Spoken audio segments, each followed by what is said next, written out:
Good afternoon, everybody. I sense a slight mid-afternoon post-lunch slump creeping in, so I'll try and keep the momentum going and get us through to the end. Why am I talking here today? I'm not a task leader. I'm definitely an academic imposter, but it has been my absolute privilege and honour to I think assist is probably the best word, Melly, in my first ExCo meeting here in India, and that's genuinely been an honour to support the great work that the tasks do and the annexes do. And it certainly wouldn't have been possible without the support of the local team here. I know it's been said before, but we genuinely mean this from the bottom of our hearts. The support and friendship that we've been offered and help while we've been here has been absolutely amazing. So thank you again to everybody here. Really appreciate it. I'm a bit of an odd fish, really. I wear a number of hats, and as I was just introduced, one of them is as strangely a podcast host, and we were only just talking about this at lunch. It was not in my game plan at all a couple of years ago to be a podcast host. I've been a fan of them for a while, but it struck me that in meetings like this and events like this, I was having conversations with really amazing people for often an hour or two at a time, and felt very privileged, as we do sometimes in these rooms, listening to some of the experts that we've heard today. But it's funny, isn't it, what we retain and come away with from some of these events, how the brain works and remembers things. I'm just going to go away remembering the pink stuff on the energy slide. I don't know if that resonates with you about PVs. It's just weird the way the head works. And particularly for me, I find conversation a fascinating way of distilling and disseminating technical and complex and nuanced ideas like we've heard today. And the reason that works so well in conversation, I think, is that we try and find similarities when we talk to people. We try and find common ground, resonance, things we agree on. We create anecdotes and stories and find ways of creating frames and pictures that last in a conversation. And it's often the conversations that we would have had at events like this that we'll go away and remember the most of. So it's some of those ideas I thought it might be quite nice to end the day on, because I'm not managing an annex, so I can't talk to you about one of the annexes. So what I wanted to talk to you a little bit about is about some of the things that have boiled to the top of the conversations I've had over the last couple of years hosting the annex, and I've had a lot of conversations. We recorded the 100th episode last week. That's 1.5 million spoken words of conversation in 2 years I've had on just air quality. And it's interesting what you remember and what boils up to the top. One of the things I was enormously honoured to be invited to a few months ago was the UN General Assembly and a high-level side event that was hosted by Montenegro and France, looking at a global pledge for indoor air quality. And it's been exciting me and bothering me in equal measure, that pledge, because it leans into 4 pillars. It tried to distill what a pledge would be for good indoor air quality. And those were air quality as a human right, health, pandemic preparedness, climate resilience, workplace health and safety, and accessibility and inclusion. And they led with human rights for a reason. And the reason they led with human rights is that it leans into something in human nature around fairness, around the right of everybody to have access to good indoor air quality. So that's great, you know, and I think that empowers people. It enables people to say that this isn't fair. It's not right that my child has to go to school who's vulnerable to certain respiratory conditions and has to be exposed to poor air quality because of a lack of investment in a school. it's unfair that I don't get a choice about the quality of the air that I breathe in my workplace. It's a very empowering position to take. But air quality as a human right means so many different things to different people. What's the human right to access to air quality for the tuk-tuk driver that was driving us around this morning compared to somebody else? These things mean different things in different places of the world. So for this stuff to matter, we've got to find ways of creating the mechanisms for it to mean something. And I find that really interesting. The reason we look at indoor air quality is just basic numbers, fundamentally. If we're lucky enough to live to 80 years of age, we'll spend 70 years of our lives indoors. The vast majority of our exposure to outdoor air quality will occur indoors. So whether we like it or not, our indoor environments are going to have, as we heard from Arnold earlier on when we looked at DALIs, significant impacts on our long-term health and well-being. This stuff costs us in very real ways, and our homes are fundamental parts of that. 55 years of our lives will be spent in our own homes. 25 years of that in our own beds, in an environment where we're not generally controlling the quality of the air that we're breathing, but hopefully we're asleep. We have a problem with air quality. It's very difficult to define. The best way to start an argument at an air quality conference is to ask them to define what acceptable air quality is. If I was to give each of you a jar right now, and this is a thought experiment where there's a few of these in this talk, if I was to give you a jar and you were to take it home with you tonight and take the lid off and close it and send it off to a lab, what do you think they'd find in there? How do we define what's in there is whether it's acceptable or not? We have a communications problem in air quality. It's an invisible thing, largely. Each environment that we're in is fundamentally different. We've been in here all morning. Has anybody gone and consciously thought about the air that you're breathing? It's something we're almost hardwired not to do. We talk in terms that people don't really understand. What is a part per million? Can anybody guess what 1 million seconds is? Anybody? Anybody guess? Wild guesses. A week? Yeah, 12 days. Do we know what 1 billion seconds is? 32 years. So we talk in terms of parts per billion and parts per trillion even in air quality all the time, as if we should know what that fundamentally means. We talk in terms of micrograms per metre cubed. That's 1,000th of a gram in a cubic metre of air. There might as well be 42 bananas in 4 square metres of chocolate sauce. Like, it means nothing to most people. But if we're talking about fairness, a lot of the stuff we talk about with fairness is about agency. It's about, there's no point describing something being fair or not if you don't give somebody the choice to change it. You have to empower people to be in a fairer position. And we don't get that choice with air quality. When we talk about water quality and the quality of the water that we drink, if I don't like it, I was drinking water there. If I'm not a fan of the taste, I can wait until I get back to my hotel room.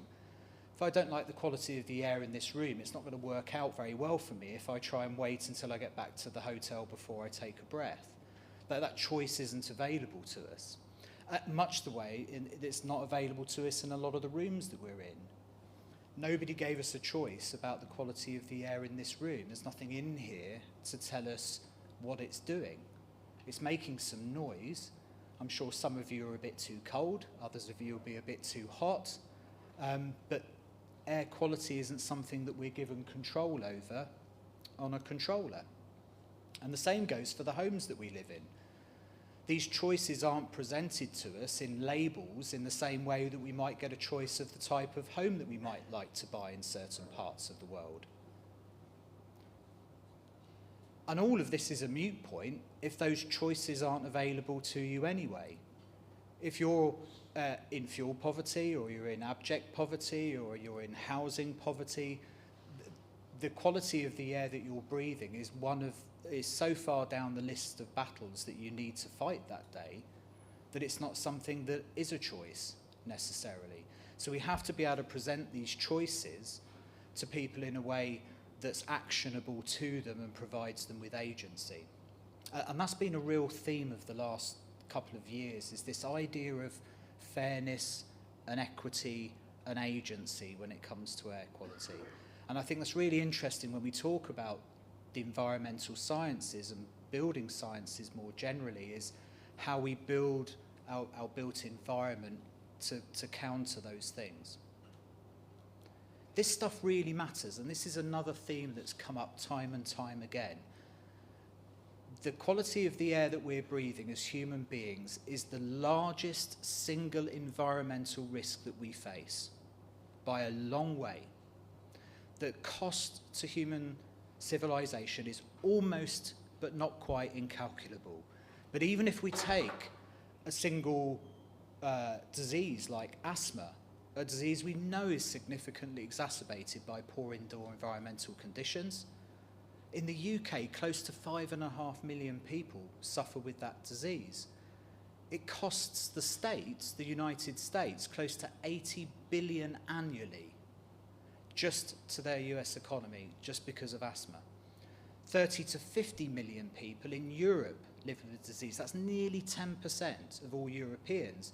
And in Ireland, where I live, where we have relatively good outdoor air quality, every 4.5 minutes, somebody is admitted to hospital with that condition alone. So this stuff costs us, be under no illusions, and I think Arnold presented that very well with Dali's. I don't know if that resonated with you, but the quality of the air that we're breathing in Western homes, Northwest, that's US, European homes, is as harmful as smoking is at a population level, and twice as harmful as road traffic incidents and alcoholism. Enormous costs to society. Yet, there's this huge disconnect. And at the other end of the scale, and anybody that's involved in field research in ventilation is profoundly exhausted with these stats at this stage. Every time we go and look at ventilation in the built environment, and I mean every time, we fail to get anywhere near the standards that are set by regulators. So one of the most striking findings of a very big UK survey that was done recently found 71% of the homes didn't even have the constituent parts of the ventilation system required for it to meet minimum standards. So that's not performance, it was actually missing bits. So they did a huge survey of all types of tenures of properties and found 71% of them couldn't actually meet the regulations even if they tried. And that picture is replicated almost everywhere we look. A big study that was done, actually INEVA were involved with this, and EBC in the early days found between 25 and 55% of ventilation systems in Europe typically had flow rates below regulation flow rates. And even with systems that were more advanced, like heat recovery systems, half of them were either out of balance or not functioning properly. So how can that be? How can it be on one hand, it's obvious in front of us that air quality impacts health, and then at the same time, we produce a built environment where one of the critical pillars in producing a good outcome fails to live up to expectations?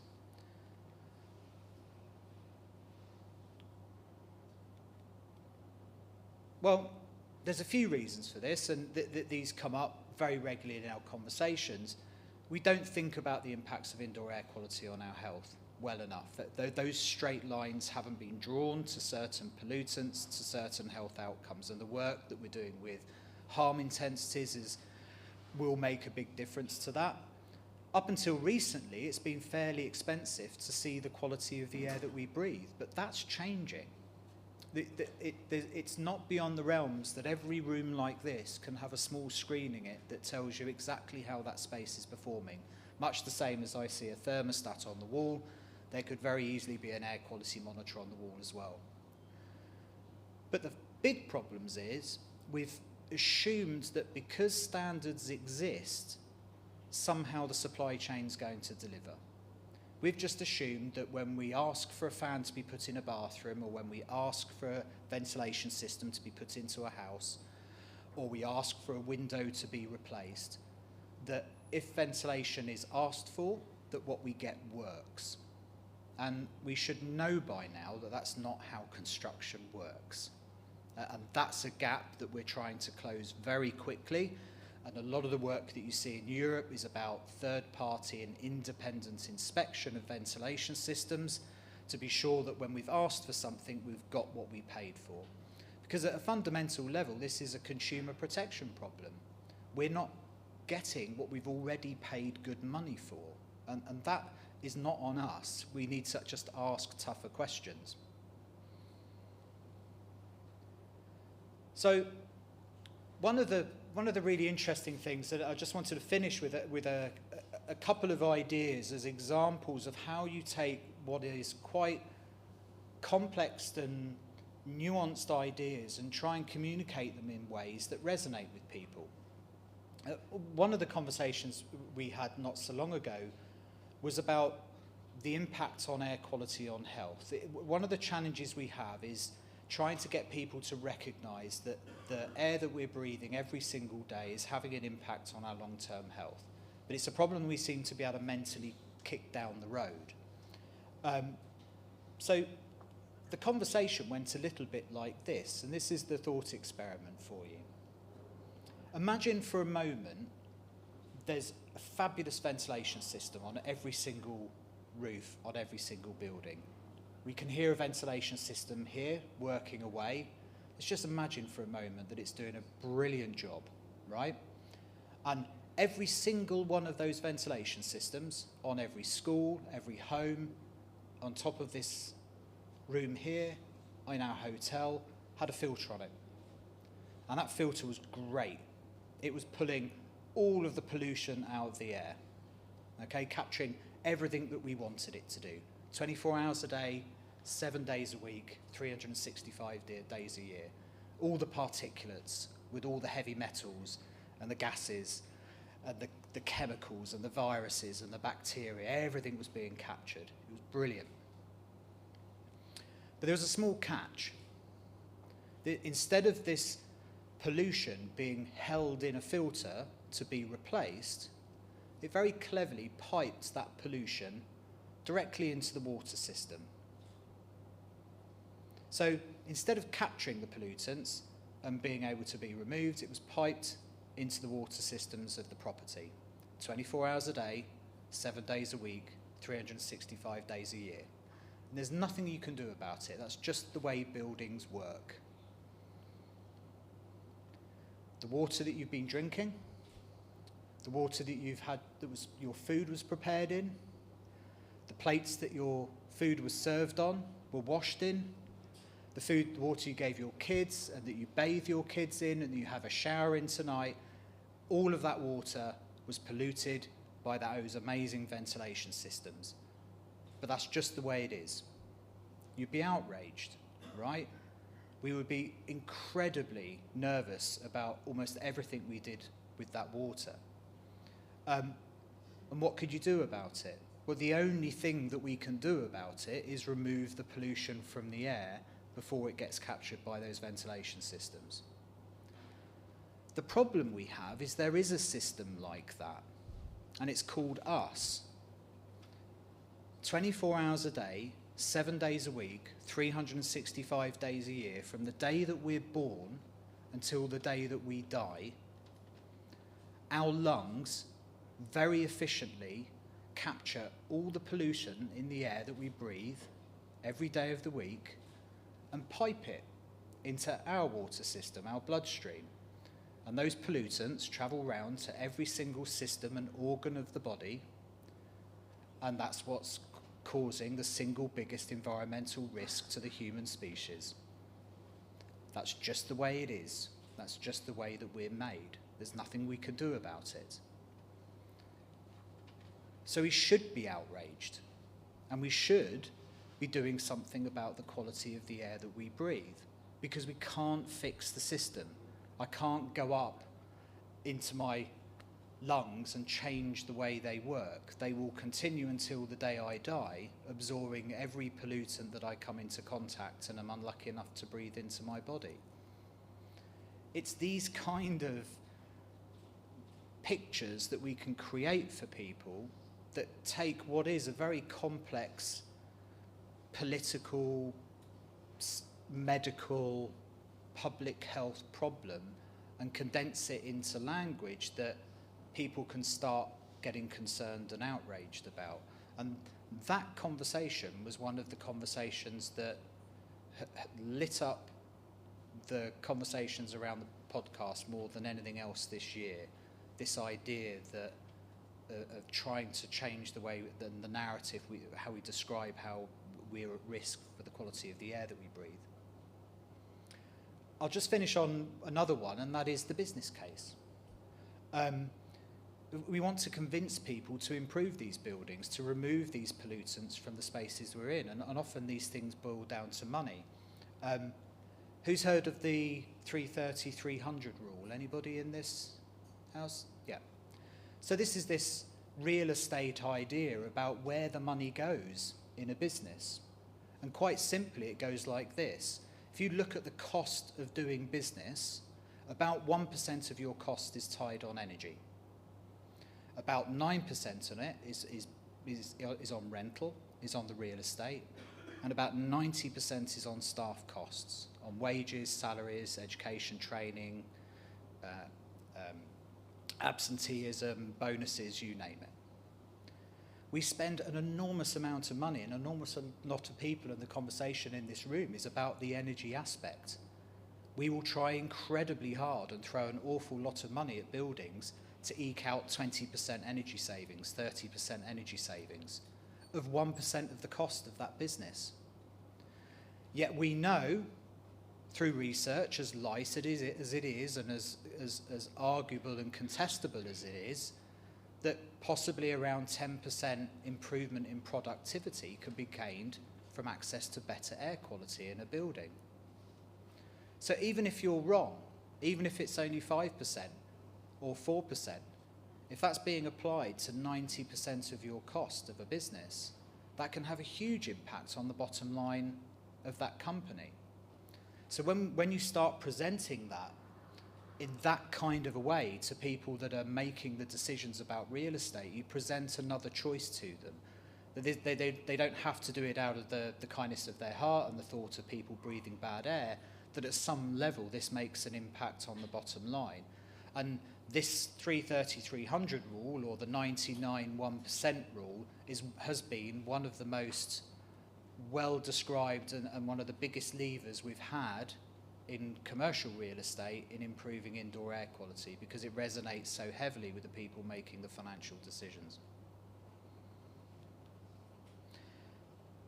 So when we're talking about technical subject matter like indoor air quality, like energy use, like the built environment, like cooling in cities, all of these things are technical subjects that are technically complex from a health perspective, from an economics perspective, from a political perspective. It's important that we think about how we communicate these subjects, how we find the stories within the technical, have conversations with people, listen to how they describe it, and find ways of using that and capturing that in the articles and the information that we produce, because it can be incredibly powerful. Thanks very much.